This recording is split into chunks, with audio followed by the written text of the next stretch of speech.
চন্দন Chatterjee, Usthi United Primary Teacher Welfare অ্যাসোসিয়েশনের রাজ্য সহসভাপতি। আপনারা জানেন যে প্রাথমিক শিক্ষকদের একটি সমস্যা তৈরি হয়েছিল চাকরির ক্ষেত্রে, যে টেট পাস, হয় টেট পাস করতে হবে, নচেত চাকরি থাকবে না। এরম একটা কালা আইন তৈরি করা হয়েছিল। প্রথম দিন থেকেই এই সংগঠন কিন্তু প্রতিবাদ জানিয়ে এসেছিল যে যখন এই নিয়ম তৈরি হয়নি, সেই নিয়ম কেন সেই সময়ে শিক্ষকদের উপর লাগু করা হবে, এটা আমরা মেনে নিচ্ছি না সাংগঠনিকভাবে। আমরা সেদিন প্রথম দিন থেকেই লড়াইটা শুরু করেছিলাম। সেই লড়াই ছিল রাস্তার লড়াই। সেই লড়াই আমরা দিল্লিতেও নিয়ে গেছিলাম, সেই লড়াই কোর্টেও ছিল। এই মামলা আমরা প্রথম থেকেই চেয়েছিলাম যে ওপেন কোর্টে মামলাটা উঠে আসুক। আজকে গর্বের সাথে বলতে পারছি এই মামলা ওপেন কোর্টে উঠে এসেছে এবং Usthi United Primary Teacher Welfare Association AIPTF এর সাথে যুক্ত হয়েছে সর্বভারতীয় ক্ষেত্রে।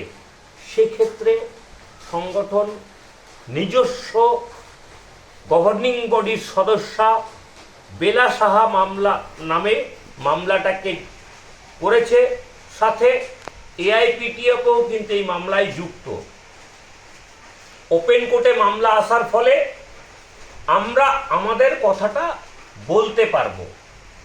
আগামী দিনে UUPTWA এই মামলাতে সাংগঠনিকভাবে যুক্ত হবে। আমাদের সংগঠনেরই অন্যতম সদস্যা বেলা সাহাকে দিয়ে মামলা করানো হয়েছে। আগামী দিনে সংগঠনও যুক্ত হবে। এখন কথা হচ্ছে এই মামলা যখন ওপেন কোর্টে আসবে, আমরা আমাদের নিজেদের সমস্ত পয়েন্টগুলো তুলে ধরতে পারবো। প্রথম দিন থেকে Usthi United Primary Teacher Welfare Association যেটা বলে আসছে, শিক্ষক স্বার্থে লড়াইটা আজকে প্রমাণিত যে শিক্ষক স্বার্থে এই সংগঠন লড়াইটা করে, রাজনৈতিক ছেড়ে দিয়ে।